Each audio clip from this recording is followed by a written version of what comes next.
I officially have hands-on access to the Google Fitbit Air. So Google Health event here in LA. They flew me all the way up from New York, and we're gonna be testing out the new Fitbit Air, doing a workout, seeing Steph Curry. This venue is insane. Check this out.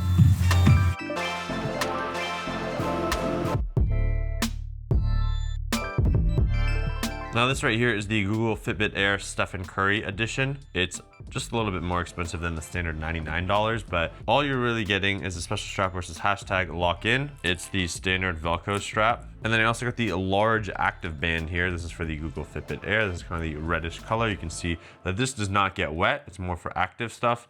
Very similar to other types of bands. As you can see, it locks into place in these holes. This is the large size, this is large and smaller. And the little pod, if you want to transfer it over, you just pull it out from one device. This is the little heart rate monitor, the pod. This lasts 7 days of battery life, and you can see right there, it's flashing the green LEDs to get my heart rate, accelerometer, a whole bunch of other sensors in there, and it just slides into place like that. And that's kind of the experience of switching bands. So it's pretty easy, but when it comes to like taking it back out, it's very easy to just lose it because it's so tiny. So just don't change bands in a place where you might lose this tiny pod. And I asked if it matters in terms of the direction that you just slide it on like so, wrap it up and around. And obviously you want the heart rate monitor on the top part, but the higher up on your forearm, most heart rate monitors just work better than closer to your hand. Go ahead and tighten it like so, boom. And now it sits on my wrist like this. This is extremely tiny. That's my first impression. Like, it's very sleek, it's very small. It's insanely small. Like, if I were to put it next to my Whoop 5.0, look at the size difference, almost half the size, which is insane. So from a comfort perspective, it's gonna feel more comfortable because it's just taking less space up on your wrist. From a being discreet perspective, it looks more discreet. The battery life on this guy is the same as the Fitbit Air, which is kind of surprising. I'm like, were they able to fit almost the same amount of hardware technology in half the size? Very impressed. And it's only $99, versus this is $300 a year. Google, this is a bit scary, but I think they're really putting Whoop up to some big competition here. Now, one thing that I do not like is the charger. It's a different charger, so now I have so many different chargers. Like, I was gonna wear my Google Pixel Watch to this event that they invited us to in LA.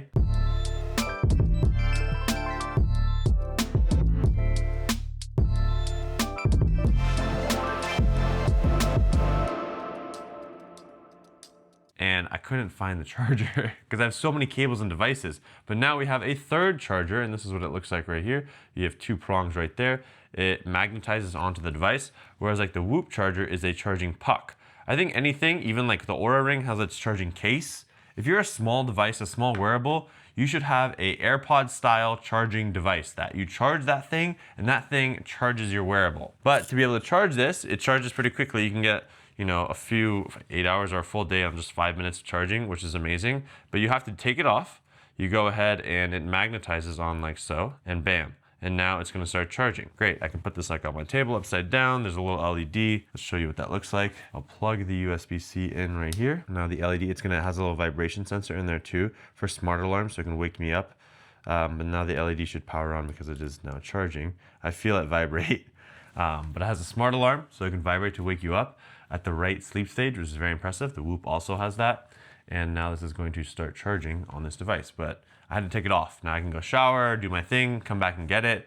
I'm just more likely to forget this. I would love like a charging stand, but another thing is this charging thing also has a button right here. Now I have this type of Velcro bands with my Whoop. I don't love these because after you work out and you shower with them, they stay wet for a little bit longer. That's kind of why they have an active band. But then I don't love wearing these because I'll wear it into the sauna and then it's just like, I don't want this getting really hot in a sauna. So then it's like, which one do I wear? Obviously with the Whoop, I like to wear the kind of more clothy version, I guess. So this will probably be my go-to choice of bands. The active does have two sizes. The small definitely did not fit. But this is the large one for me. People ask, is this actually metal or painted plastic? It does feel like metal, but it's not like steel. It's lighter metal. Can you wear this on your bicep, ankle, or other parts of the areas? They don't have those bands. I would love to see a Whoop bicep band style for the Fitbit Air, but those don't exist yet. Most likely there will be third-party bands, but it's not officially recognized as you can wear this anywhere. It's really built for your wrist. Now what's insane is this is only $99, but the subscription is not required. It is $9.99 per month. That subscription will get you some extra features in addition to the basic stuff that's included with the purchase of this product, which is like step tracking, sleep tracking, activity tracking, heart and health tracking, like heart rate variability, breathing rate, blood oxygen, medical records, logging your weight, nutrition, water intake, mood, cycles, your readiness score, cardio load, distance, calorie, steps. That's all included in the basic version. So $99 gets you all of that. Now in the premium version, you can see there's a little section down here that gives me some insights. That's where the $9.99 subscription comes in. I can now ask my coach. So maybe here, I want to be like, maybe later. I can have conversations with the Gemini, which is going to use all the data from my Fitbit Air, as well as Apple Health data, all the other wearable data, which I'll show you in a second, how it gets pulled in on this device. And now I'm using Gemini to ask questions, help it teach information about my preferences, how I like working out. That stuff is $9.99. The workout library, getting the expert trainers and instructors, the mindfulness sessions, detailed sleep insights, adaptive fitness plans based on my workout and my daily routines. These are all part of the premium, which is $9.99. So you can see that Ask Coach on the bottom here, that will disappear without the premium plan.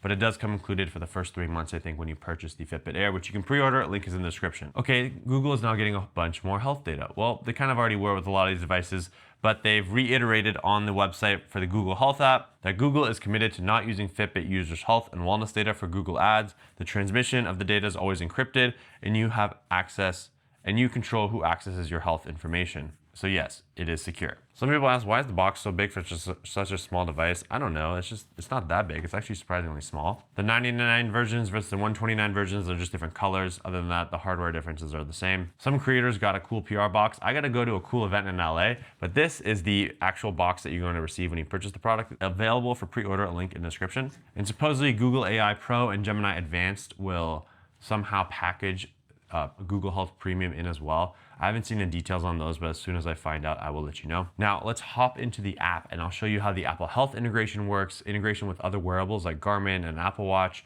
as well as the overall experience of what it just looks like. And a big thing they touted on stage was their goal is not to like replace your wearables, but they even mentioned Apple Watch and Garmin. You could wear this in conjunction. You want a different watch for whatever reason, then fine. We support that as well. Maybe you wear the Fitbit Air because it's so small to sleep and that's your sleep tracking thing. Maybe it's just for steps. Maybe you do wear it at the day and nighttime. And then you also wear your Apple Watch or your Garmin watch for running or outdoor GPS stuff. And then you take that device off or whatever that is. So it's very interesting to see that they're not trying to compete directly with other wearables, but they're almost trying to integrate and make this a secondary piece. Like I know some people wear the Oura Ring as a sleep tracker and the Apple Watch as their daily fitness tracker. So this, you could argue, could be your sleep tracker, and then you wear something else as your daily fitness tracker. Now, this is the Google Health app. I have premium, obviously. You can see it has my steps, my sleep. There's no readiness data yet, as I just got this, but some of this information is being pulled in from other devices. So if I go to sleep, you can go ahead and tap these triple dots here and I can see view sources. I can see Fitbit Air. This is my sleep data from Fitbit Air, Apple Health, Connect, like 8 Sleep, Aura, Whoop, With Things. Like it's pulling data from all of my wearables and devices in this order, and it's actually, you can pick which one you want to be the most important one, but it just shows you that their goal is not just to be a device, but to pull data and information from all devices and put it into one place. So even if I go to, for example, the sleep place, or let's go to health actually, this is where I see the trends. All right, you can see resting heart rate variability. These are graphs of trends over time. And almost all this information is not from my Fitbit. It's actually from my Apple Watch. So this app, you can now use it. You can ask questions, get insights from your Apple Watch data, your Garmin data. I think that is truly game changing. They're not holding back in terms of being able to integrate and use information from other devices and wearables and maybe just be, the software layer to it. Like they're doing the software and the hardware. You can see all my focus areas, the things that are tracked, my health checks, medical, if I want to integrate my medical information like vaccines, social history, pregnancy, lab data, allergies, I can go ahead and add a provider. It says quick connect to get started. You can see all the different health providers that are available here. You do have to log in. I think this is going to use Clear. You tap get started. It is a pretty extensive process. So I would just say prep all the things that you need, like your ID, your face, your photos, and have some time ready to go to log this in. So I'm not going to do that right now, but maybe later. But let's say it doesn't you can't upload that specific provider that you use. Well, and you still want your lab results in here. Well, fun fact, you have your coach. You can go ahead and just hit the plus sign here. You can upload a camera, a gallery, or files. So if you have a PDF of your blood work, go ahead and tap files. I actually just found a random Quest form. So now we're just gonna upload that Quest doc and see what happens. But this right here is a premium feature. So anything around Ask Coach related will be the $9.99 per month. Boom, and now it's able to pull in that data. It's showing me insights based on that data. That is so crazy. I can even see my health status. Like I didn't get a lot of sleep last night. My heart rate variability is down. because we've been just traveling and trying to make these videos for you. But these are all trends from other wearables. And you're like, okay, Shervin, how did you get that in there? Well, the Fitbit is agnostic. It doesn't matter if you're using Google, Apple, iOS, Android. So this is all from my Apple Health data. This is my Apple Health app. This is kind of where I see my trends currently. It has all the information. Look at that, our VO2 max is rising. I think it's the highest it's ever been. I'm running a marathon this fall and I'm very excited to keep pushing forward. But I have all this data stored in Apple Health, which they also do medical records too. But if I go to apps, you can see which apps are pulling data from Apple Health.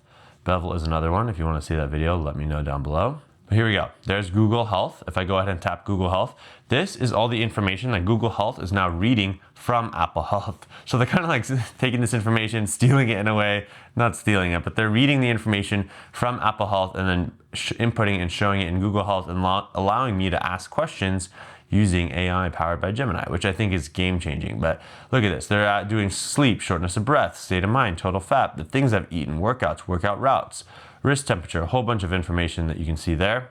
And that is all activated inside of the Google Health app, which then uploads, and now we can see trends over time. Like my body weight here is from With Things in Apple Health, and you can see those trends over time. We're trying to get sub 200 very soon. Now, fitness is another one. You're like, hey, can it pull in my Apple Watch and Garmin workouts? Yes, it can. So I actually did a run yesterday, and this is my Apple Watch data. GPS data from Apple Health is not saved in your account, so it's not saved in my Google account, but we can view it here. I think it's reading directly from Apple Health.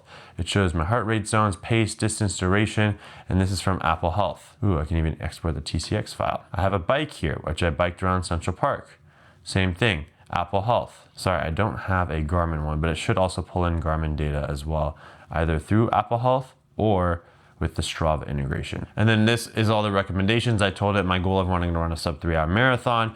It's giving me insights in terms of what I need to do. Run 40 miles. I've done about 7.2 miles, is that it?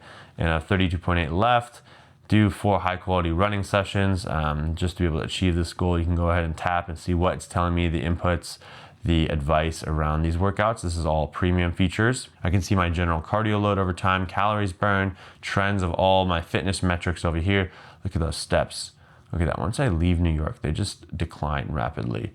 So we need to get back there. Look at that, 58,000 steps. How's my 3-month trend? Look at this. I have not worn a Fitbit device in at least 6 months, and it has all this data from my Apple Health account or my iPhone. Isn't that cool? So you can see apps and services. We got Apple Health, Renfo, Strava, all of the current integrations. I can add medical records too. The devices here, here's my Fitbit Air. It's at 92%. It also gets like steps and other things from my phone as well. Steps, distance, calories in the Google Health app. I can add more devices here. I wish we had Google Pixel Watch integration with the phone, but you do not. But you can track your health on Google Pixel Watch to an Android phone, and that will sync to your Google account, which is, if it's also logged in on your iPhone, you'll see your Google Pixel Watch information on here as well. And since Aura and all these other devices whoop right to Apple Health, Google Health can read all that directly from Apple Health. Oops. For example, my 8 Sleep will write my sleep, respiratory rate, and heart rate data. My Aura Ring will write all this information, so just make sure you have this on. With Things writes a whole bunch of information as well. Maybe you're a rower and you got an erg, it also writes that too. Garmin, I actually have this off, but Garmin can also write that information too. You need to make sure that it's on if you want to see it in the Google Health app. Now, there are some downsides to using external wearables. The cardio load is only based upon my Fitbit device. So as you can see, my cardio load is low. It is not using my third-party wearable data at this time. Sleep score, also, you see there are also no trends because I've only slept with this one night. I will not get a sleep score based on third-party wearables as well. No data. And then lastly, readiness. I will not get a readiness score using third-party data, but as long as I start wearing this more often, we'll start to get this information. I'll compare it with my Whoop and other devices soon. So just let me know what questions you have down below about this. Now, what about logging stuff? So you can go ahead and you can log with chats. Like I just want to say, hey, I ate some like a hamburger or something. You can log directly that way. You can log with photos, galleries, files. You can log manually. Let's say I want to log my body fat manually. You put the exact number and the time right here. Obviously, I think that's actually harder. I'd prefer to just log it using chat. So I think this is the future. I'm gonna write it in a messy way or say it and it's gonna show up. But we have glucose, hydration, temperature, weight, activity, body fat, which you can do directly as well. Now, what does it look like when you start a workout? So this is the start workout. I can go ahead and tap open run. These are all the exercises that are currently available on the Google Health app in terms of starting a workout. It will also do auto detection of workouts and then show that in there. And you can edit, modify as needed after the fact, but we're gonna tap in open run.